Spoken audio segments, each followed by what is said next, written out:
السلام عليكم واهلا بيكم. تعالوا بس اركب بس المايك ده كده علشان اعرف اتكلم معاكم على طول بدون ما اظن كده حلو مفهوم يعني. طيب، اهلا وسهلا بيكم في حلقة اليوم. انا عبد الله ايهاب، والنهارده في جرعة انجليزي بتاعت النهارده مش هنتعلم انجليزي وانما هنتعلم ازاي نتعلم لغة. في تعلم اي لغة لازم بنعمل حاجة اسمها او بيحصل لنا حاجة اسمها comprehensible input. هو ايه ال comprehensible input؟ لو بحثنا عنه بيقول لنا ان هي، او لو بحثنا عن معنى الكلمة نفسها الكلمتين دول، فمعناهم هو المدخلات المفهومة. يعني هي مدخلات بتجيلي انا فاهمها، ده ال comprehensible يعني مفهوم، و input يعني مدخلات، فهي مدخلات ايه؟ مفهومة. تمام. طيب، ايه هي انواع المدخلات المفهومة؟ انواع كتير يعني. ولنقل مثلا لو انا قلت لك inadvertently، محدش كتير هيكون عارف معنى الكلمة دي الا لو انت مريت عليها واستوعبتها فهمتها. تمام. غير كده هي بالنسبة لك لفظ اتقال مش مفهوم. inadvertently عشان بس نكون عارفين معناها، هي عن غير قصد، ده معناها بدون قصد، وهي كلمة قوي يعني فورمال قوي يعني. تمام. طيب، دلوقتي الكلمة دي بقت comprehensible input بالنسبة لك. ليه؟ لان انا قلت لك معناها. حلو كده. فلو انا حطيتها في جملة وقلت، هي مشهورة قوي على فكرة، يعني انا جايبها من مثال مشهور، هو ميم مشهور جدا بالنسبة لناس كتير. your grandson has inadvertently sent an appalling picture to my granddaughter. ممكن يكون في كلام كتير مفهوم بالنسبة لك، المفهوم ده comprehensible. تمام. اللي مش مفهوم ده incomprehensible، ولكنه في نفس الوقت input. طيب، الجملة بتقول ايه؟ ان your grandson يعني حفيدك has inadvertently sent an appalling picture to my daughter. ان هو بعت لحفيدتي صورة.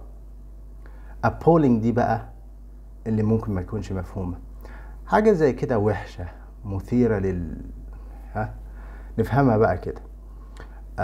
انا هسيب لكم بس ان انتوا تبحثوا عنها عشان تبقى بالنسبة لكم comprehensible input عن طريق ان انت اشتغلت عليها. انا مش هقدمها على طول. فهو كان باعت صورة كده، ولنكن نقل وحشة، يعني هي صورة غوريلا وعاملة حركة وحشة بس. فابولينج هنا بتوصف الصورة ككل، وبالتالي كلمة appalling ليها معنى يمكن هو يكون وصل لك دلوقتي. اللي بيحصل لك دلوقتي ده اسمه comprehensible input. انت عمال بتاخد مدخلات ولكن مفهومة، بيحصل لها عملية تفسير وتوضيح الى اخره. طيب، هل كل الانبوت اللي بيجي لي comprehensible؟ مش شرط، او مش دايما يعني ممكن اسمع فيلم اجنبي ما افهمش فيه حاجات كتير. ممكن يكون في واحد بيتكلم بالسكوتش انجلش او السكوتش دايلكت، نسميها زي ما تسميها وسميها زي ما او نسميها زي ما نسميها يعني. المهم ان هو اسكتلندي وبيتكلم بالسكوتش. تمام. مش اللغة الاسكتلندية وانما الانجليزي الاسكتلندي. بنسبة كبيرة انا ما بفهموش، يعني بنسبة كبيرة انا ما بفهموش، ومش انا لوحدي، الناتيفز بتوع اللغة الانجليزية ما بيفهموهوش. فانا عمال يحصل لي عملية input، ولكن في نفس الوقت انا مش فاهم. ممكن بس بفهم من السياق العام، وانما الكلمات نفسها بالنسبة لي incomprehensible معظمها. طيب، ازاي بقى احول الحاجة اللي جايالي دي من input ل comprehensible input؟ في مليون طريقة. الطريقة الاولى هي الترجمة، ومش دايما هي الامثل، ولكن بتنفع في حاجات كتير. يعني انا لحد دلوقتي في كلمات بتجيلي ما ببقاش فاهمها، حاولت من كذا سياق، بس انا عقلي بيقول لي لا، انا عاوز اعرفها برضو بالعربي، فبالتالي بترجمها، ببحث لها على كذا ترجمة. خلاص انا اوصل للمعنى بتاعها وممكن استخدمها في كام سياق، خلاص كده وصلت لي الكلمة، كده خليتها comprehensible input. تمام.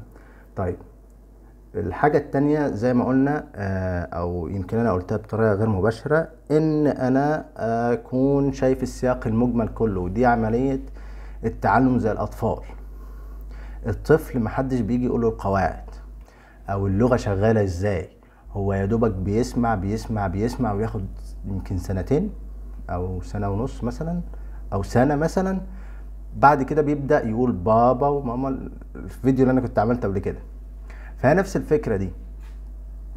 انا قعدت فترة طويلة جدا بستمع على فكرة الاجانب وبعمل جيمنج كتير، فبالتالي المصطلحات اللي انا عارف استخدمها كانت مرتبطة كلها بالجيمنج. ولكن بما ان انا اتعاملت مع اجانب كتير وسمعت افلام بالانجليزي كتير والسبتايتلز كانت كلها انجليزي مش عربي، فبدأت القط كلمات وفي نفس الوقت بدأت افهم من السياق. وصلت لمرحلة ان انا اقولها ازاي، بقيت افهم زي ما انا بفهم العربي كده من السياق، ولكن ما اقدرش اترجم. يعني في حاجات كتير بفهمها بس ما بقاش عارف اترجمها. حد يجي يقول لي او يسألني مثلا معناها ايه، بديله معنى عام، ولكن لو انت سألتني على كلمة بعينها ممكن ما اعرفش اترجمها لك. ودي على فكرة من احد الصعوبات اللي بتقابل اي حد معاه لغتين فاكتر، بيواجه صعوبة ان هو يترجم ما بينهم، مش لضعفه وانما لسبب انه بقى يفهم اللغة على طبيعتها. يعني زي ما انا بفهم اللغة العربية ما بحتاجش مثلا اترجمها للانجليزي عشان افهمها، والعكس بقى يفهم الانجليزي بس مش محتاج للغة العربية علشان يفهمها. دي مرحلة متطورة جدا من وجهة نظري، ممكن ما تكونش متطورة قوي من وجهة نظر ناس تانيين. بالنسبة لي كمبتدئ انا بتعلم لغة ياباني وبتعلم نرويجي. اللي انا بعمله حاليا هو ان انا بدي لنفسي معلومات ومدخلات. انا على فكرة ما بتكلمهمش لسه، يعني يمكن بعرف اقول بعض الجمل البسيطة. يعني اي حد بيتعلم لغة بيتعلم بعض الجمل البسيطة، الحاجات اللي هي التحيات مثلا، ازاي احيي حد، ازاي اسأل حد عامل ايه، صباح الخير مساء الخير، الحاجات الاساسية دي خالص.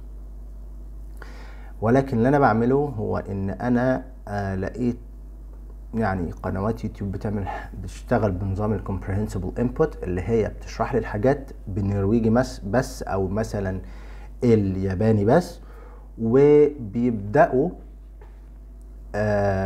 يشرحوها يعني على صور، ويعيدوا يكرروا في نفس الجزئية. يعني مثلا ولنقل هيستخدموا كلمة this is او كلمتين اللي هما this is بمعنى هذا يكون او ده كذا. مثلا this is a cat، is this a cat، ويبدأ بقى بالحاجات البسيطة دي، فابدأ انا استوعب زي ما الطفل بيستوعب. اللي انا بعمله هو ان انا بسيب الفيديو شغال ويتكرر لوحده في الخلفية، وانا مثلا بلعب لعبة بتاع، بعود نفسي ان انا استمع للغة وافهمها. بعد كده بفتح الفيديو تاني وبركز فيه. انا طبعا طولت اوي ولكن استحمله. اركز فيه ومن هنا ببدأ استقبل مدخلات مفهومة.